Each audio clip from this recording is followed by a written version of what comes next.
అనుభవించలేని పరిస్థితి, కడుపు నిండా కూడా వారికి నచ్చినవి మరి తినాలనిపించినవి తినలేని పరిస్థితి. మరి మనం ఇటువంటి పరిస్థితిలో అనంత్ అంబానీ గారిని చూసినట్లయితే మరి ఆయన ప్రతి ఒక్కరూ కూడా ఈ రోజు రేపు ఏసీలో చక్కగా మనం సేద తీరుతా ఉన్నాం. కానీ ఆయనకున్న ఆ హెల్త్ ప్రాబ్లం బట్టి ఏసీలో పడుకోకూడదంట, పడుకోలేరంట. మరి అటువంటి బలహీనతతో వేధించబడతా ఉన్నారు.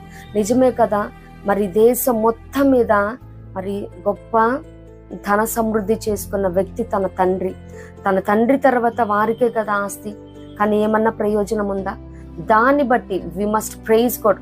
అంటే తనకి అటువంటి దుస్థితి వచ్చిందని కాదు, కానీ ప్రభు ప్రేమించి మనకి ఇచ్చిన ఈ ఆరోగ్యాన్ని బట్టి, ఆయుష్కాలను బట్టి, కలిగి ఉన్నది కొంచెమైనప్పటికీ we must praise God and we must thank God for everything he has given us. నిత్యముగా అని